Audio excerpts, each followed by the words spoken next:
São Paulo, Brazil. It's 11 p.m. on a Tuesday in São Paulo. Marina is 28 years old. She's lying in bed and her thumb is cramping from swiping.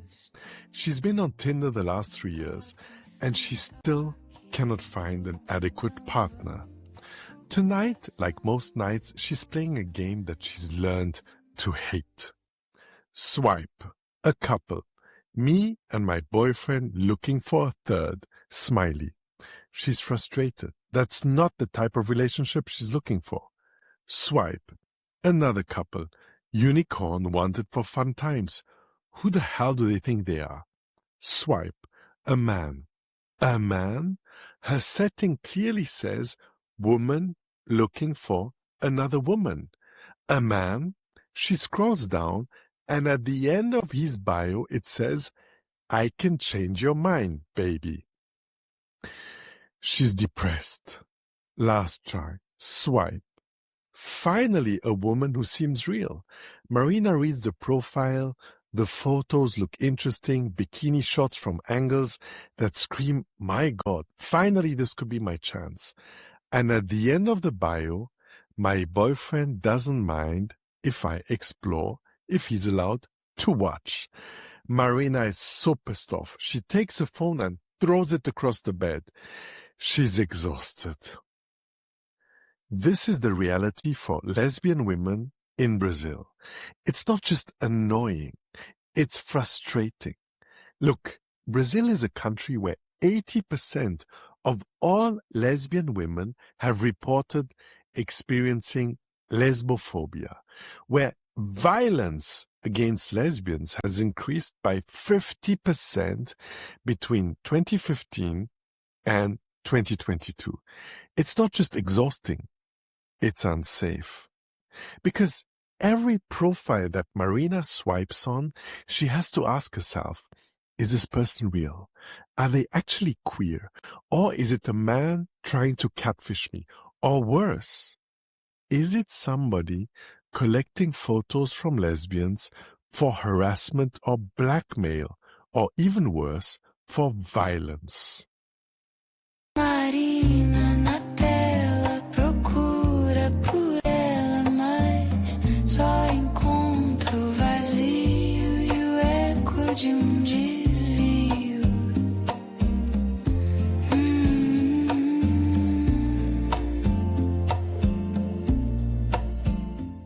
That word, yes, that word community. You see, here is what Marina's friends really don't understand. It's not about romance or quickly meeting somebody. It's about a community, a visibility, about some place where you feel like you exist. And in Brazil's smallest cities, outside of São Paulo, of Rio, being a lesbian, even nowadays in 2025, can feel like you're being invisible. Last month, Marina matched with somebody on Tinder, and they seemed perfect. They talked for a week, real conversations about music, books, what it's like to be gay in Brazil, and they arranged to meet up at a cafe. Now, Marina showed up, she waited for 30 minutes, and you know who showed up? A man. And that man showed him his phone. He said, now I have some great pictures of you. Should I show them to your boss? The profile had been faked. The person Marina had been talking to is a man running a blackmail scheme. And what is he doing? He's using all the dating apps to target lesbians. Marina filed a police report. That's the only way she saw coming out of the situation. This is the world that Marina lives in. And this is why when Saphos launched in September 2025, it felt like a miracle, like salvation. like somebody finally understood.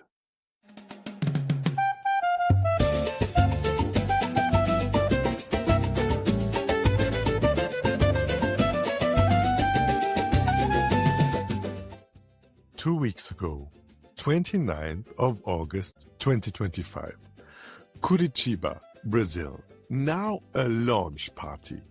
Balloons in pink, orange, and white, the lesbian pride colors, and a huge banner. Safos, seu espaço seguro, your safe space. Who's on stage? Alice Chiapetta and Beatriz Muniz.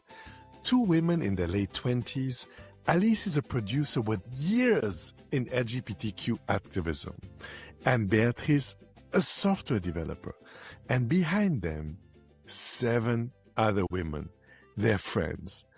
This is their team. 9 women, 9 friends, and 9 lesbians who were tired of waiting for somebody else to build the app that they needed. So they built it themselves. Alice speaks. Look, we looked at the market and we saw nothing. Apps built only by straight men for gay men, and apps built by tech bros for everybody else. But hey, where's our space? Loud cheering in the crowd. Alice continues. Where was the app that finally understood us lesbians, and that understood that lesbian dating isn't just Grindr with different pronouns? We needed something else, so we made it by us, for us. The crowd erupts. Joy. Women are clapping because this isn't just a product launch. You see, this is a statement. August cannot just be about memory. It has to be about action. So let me tell you what really made Safos differently, really positively.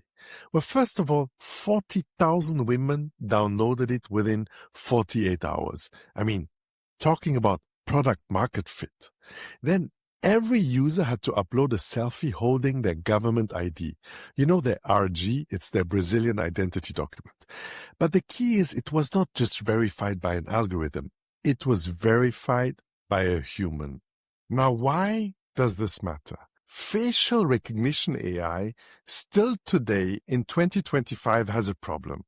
It misgenders butch women. Just because it sees a picture of short hair, masculine features, it says, this is a man. Imagine how crazy this is with all the advancements in AI. And because of this, on the Lesbian app, they were automatically rejected. And that makes them feel pissed off to be NU misgendered. So Sappho said, look, we see you. We understand you. We will verify you. A human will look at you and say, welcome. This was not just any security theater. To be honest, it's very clever from an algorithmic perspective, and it really felt like they care. Now, the app also had a calendar of LGBTQ plus events across Brazil. You could see what was going on in the Pride event in Salvador, or who was attending the Lesbian Film Festival in Porto Alegre. This wasn't just dating. It was really the premise of also building a community and real inclusivity. Multiple pronouns, space for non-binary people, even transgender inclusivity from day one. Essentially, this was a space built by queer women who really understood that there's a full spectrum to the community. And most importantly, so that they don't fall in the same traps they had before, no men, like none, like zero. Well, actually, the verification process ensured it. And for the first time in Marina's online dating life, she could swipe without wondering, is this profile real or is it a predator?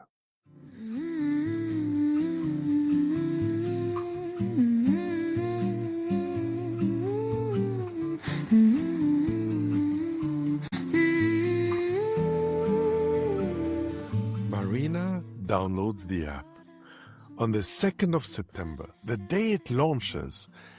To be honest, she's a bit skeptical at first. Another app? Really? Another promise? But her friend Sophia is excited, and she messages her, "Hey, this one is different, I promise." So she creates her profile, uploads her RG photo, nervous about sending her government ID to an app. But the manual verification promise actually makes it feel, safe. And within 24 hours, her account is approved. So she logs in, and one of the first things she notices, real people. How can she tell? Because the photos aren't overly exposed, the bios look authentic. It looks like they're actual lesbians and bisexual women from around her, from Sao Paulo, from Rio, and from cities she's never even been to. And she starts swiping. A bit of hope, a glimpse of hope. She matches with somebody called Juliana. They start talking, real conversation, no weird questions, No, can my boyfriend watch? Kind of the type of thing she got on Tinder.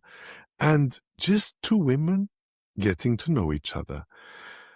And for the first time in 3 years, a sigh of relief. Marina starts to believe in online dating again. But Marina is not alone. Within 48 hours, what happened is that Sappho's got 40,000 downloads and 17,000 active users with real, completed, verified profiles. And on Twitter, Instagram, WhatsApp groups, women are posting, "Finally!" Others are writing, "This is exactly what we needed." And others screamed, "Thank God somebody finally built this for us." What do they see? Screenshot of matches, success stories. Women are meeting up for coffee, for dates. I mean, hey, a woman in Recife writes, "I've lived here for 10 years and I've never, ever met another lesbian. And now I just matched with 3 women from my neighborhood. I didn't even know they existed." What the app was aiming to create wasn't just facilitating dates. It was revealing an invisible community to itself. And Marina, she goes on her first date with Juliana. They meet at a bookstore cafe in Villa Maddalena. You see, it's normal, it's easy. They talk for 3 hours. Juliana actually mentions that she's been on the app for 3 days and has already matched 2 other friends. The app is magic. Marina in this moment is a bit jealous, but she agrees. That night she updates her profiles, adds more photos. Photos of herself. Photo of herself at pride parades, with her family, at a lesbian bar. Photos she never felt safe about posting on Tinder. And on Sappho's, finally, she does not need to hide herself. For 72 hours, Sappho's is everything it promised. A safe space, a sanctuary, a community. And Marina, well, she sleeps better than she has in the last few years. She has 3 active conversations on the app, another date scheduled for Friday. She's so excited. And on Sunday, the 8th of September, she wakes up to 47 missed messages.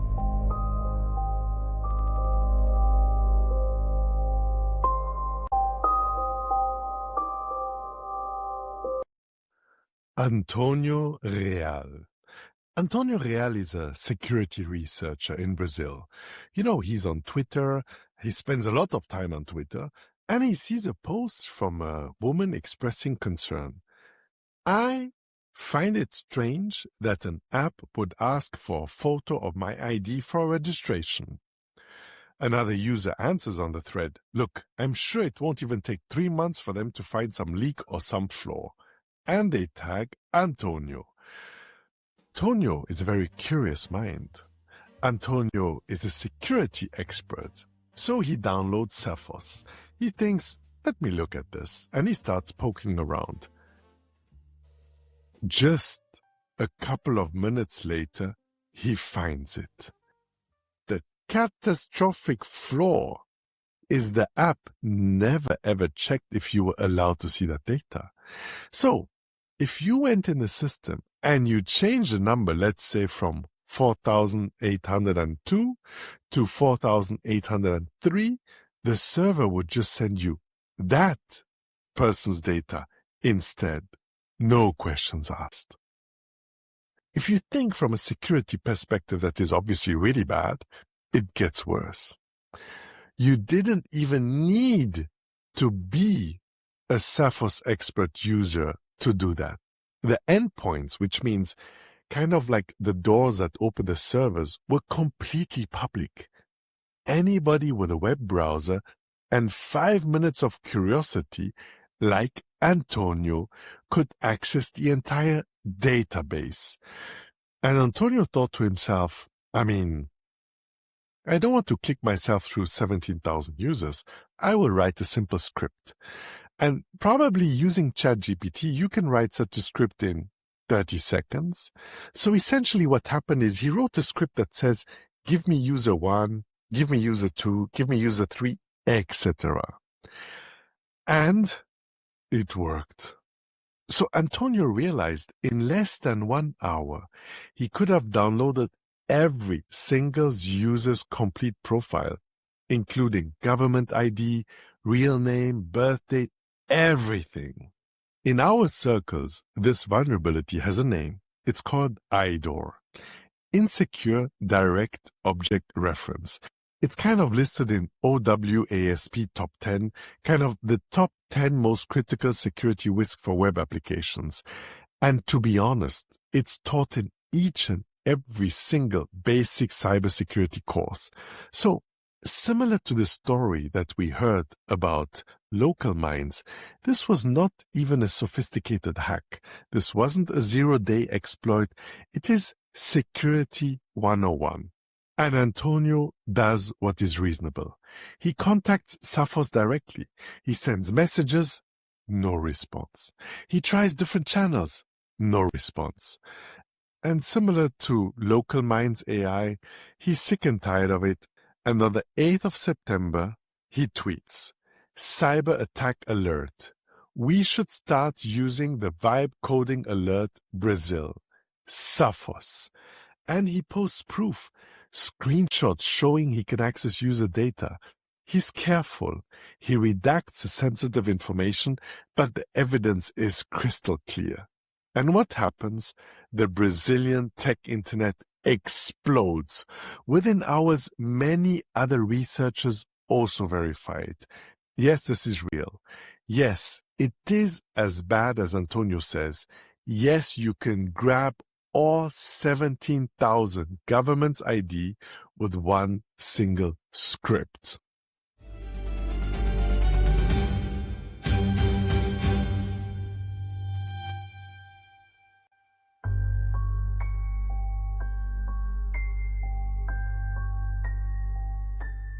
When Antonio released this message, the Saphos team first response wasn't like, oh my God, we need to protect the community, or we need to fix this, or we're so sorry, we're taking the app offline to protect our users, and then we're going to fix this. No.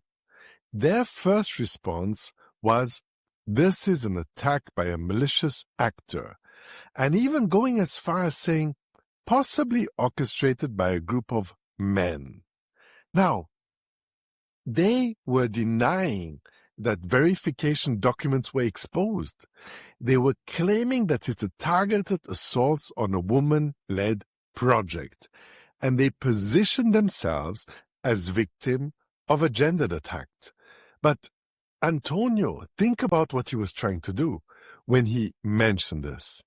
This researcher who found the flaw was trying to contact them privately and said, hey, look here, you guys need to fix this because you have to protect the 17,000 users that are on your app.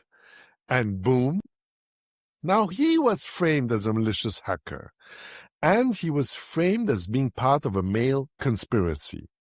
The irony is that this has become dangerous for the users. Marina wakes up on the 8th of September, and her phone is exploding. WhatsApp groups are in chaos, Twitter is on fire, her friend Sophia calls her, crying, "Marina, they have our IDs. The app leaked everything, our government IDs, our faces, our names, our pictures." In this moment, Marina is overwhelmed, leaked, what does it mean? I don't understand this. And Sophia starts sending her screenshots from Twitter. That security researcher is showing with a simple command you can download any single user's profiles, including the selfie and the government ID. Her full name is visible. Her birth date, her face, all tied together. This is one of the worst nightmares that she could ever think about. In this moment, she's sitting on her bed, staring at her phone, and she feels like she's going to vomit. The problem that Marina faces is she's not out at work, Her boss doesn't know that she's gay. Marina is not paranoid. In 2024 alone, at least 5 gay men were murdered in Brazil after dating app encountered. And just last month, a lesbian woman in her neighborhood was beaten by her brother after he found out. So, the violence is real and the dangers are documented. This isn't just a leaked password that she can reset. This is permanent.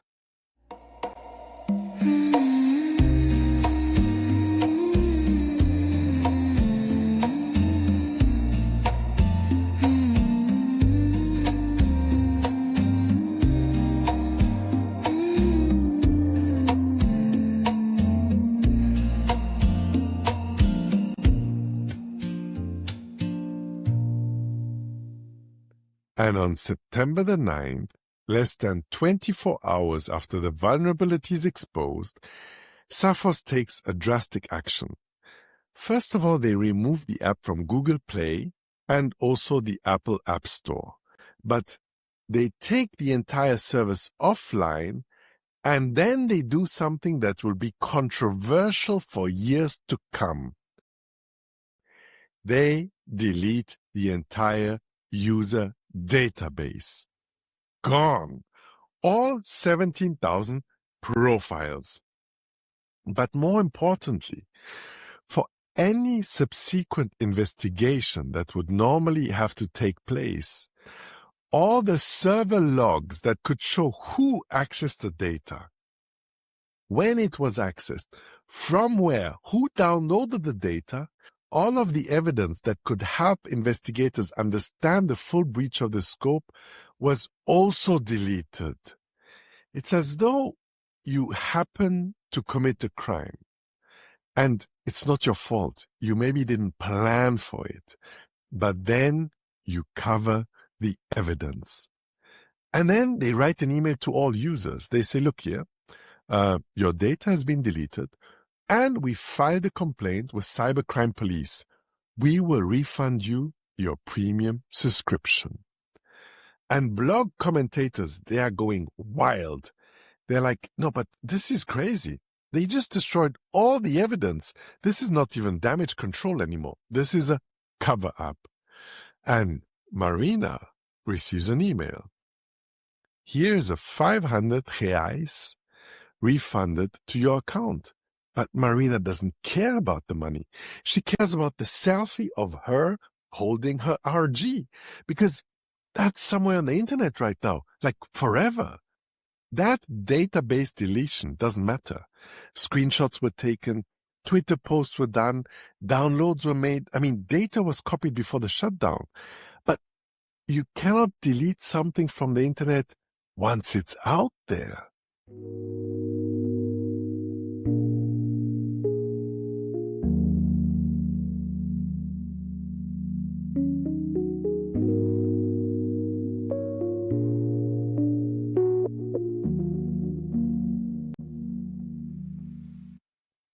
let's talk about how this app was built. Very similar to the previous episode, which again, in this case, was built by two co-founders who really had the best intent in mind. Now, they built it with something called vibe coding. Now, this term was coined by Andre Carpati. And who is he? He's the co-founder of OpenAI. He's the guy who co-founded the company that did ChatGPT. And he described it as a method where you fully give into the vibes and let AI generate your code without fully understanding it.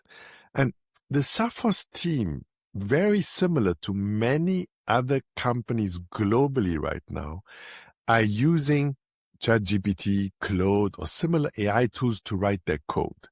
Now, research shows that 45% of AI-generated code contains security vulnerabilities. Why? Because AI is also just learning from public code repositories. And these public code repositories are not always production code.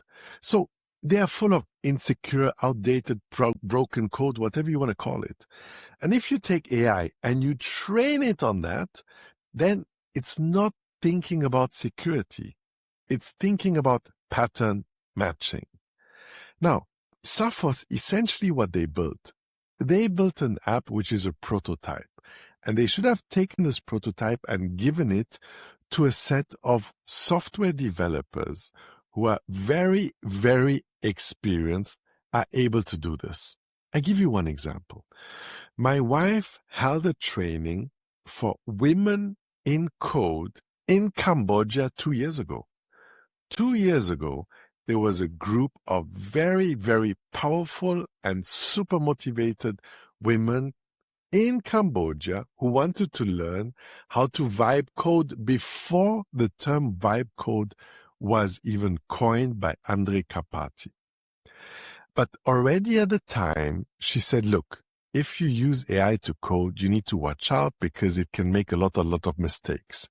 But now, this is one example. But now there's an epidemic of vulnerable apps that is being built with vibe coding. And this is not only leading to mistakes. I mean, the victims, as we saw in this example, are even marginalized communities who find it hard to trust.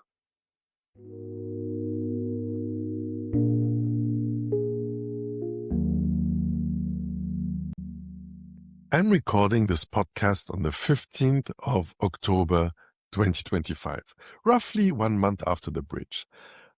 Where is Marina's government ID right now? Well, there are a couple of scenarios. One of them is so-called data brokers. A data broker are companies who scrape the internet for exposed databases. And Marina's data is almost certainly in a data broker database right now. And maybe that database is called Brazilian lesbian demographics or something equally grotesque, for sale. But the real nightmare scenario is hate groups. Because when this data lands in the hands of far-right groups, these evangelical extremist organizations, or people who are specifically targeting lesbian women, now they can specifically target 17,000 confirmed lesbian women.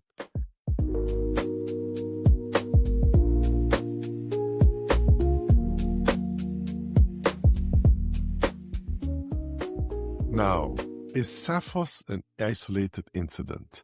Unfortunately not. It's really part of a pattern. Grindr, imagine Grindr, sold the user's HIV status data to advertising companies between 2018 and 2020. That data is still out there. In 2023, an American Catholic group spent millions buying data to out gay priests. And in Egypt, police is creating fake Grindr profiles to entrap gay men. They arrested 85 people and tortured them, and some of them were minors. And this goes on in Iraq, in Uganda, etc. The Sappho's data is now part of this ecosystem and will maybe be used for years to come, if not decades. Now, am I saying you shouldn't use apps anymore? The lesson here is different. The lesson is demand proof, not promises. Before we quickly jump into a new app, let's demand 2-3 things. As we explained in previous episodes of the AI Cookbook Show, SOC2, Type 2 reports, things like that. If they don't have it, walk away.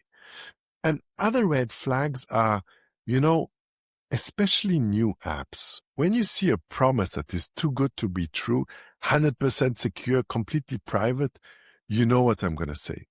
Walk away.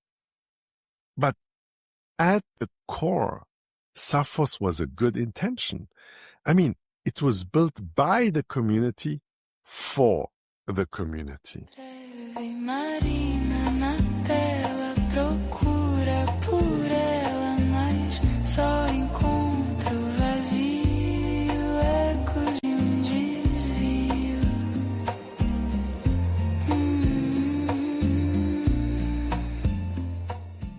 It's October 2025.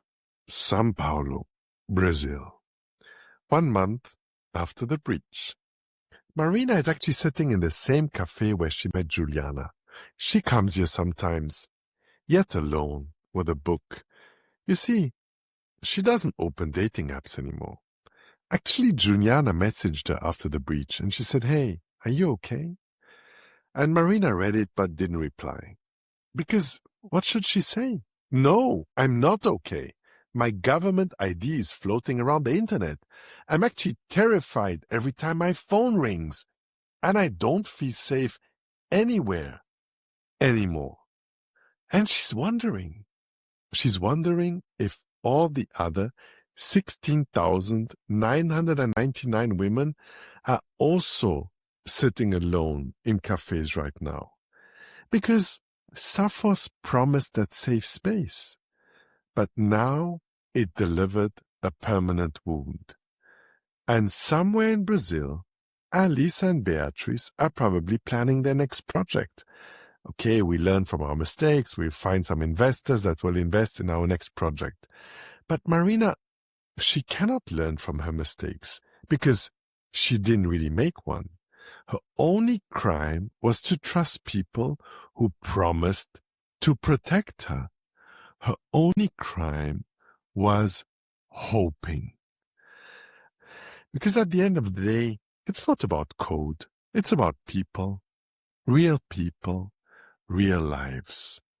So until next time, stay vigilant out there. Malcolm out.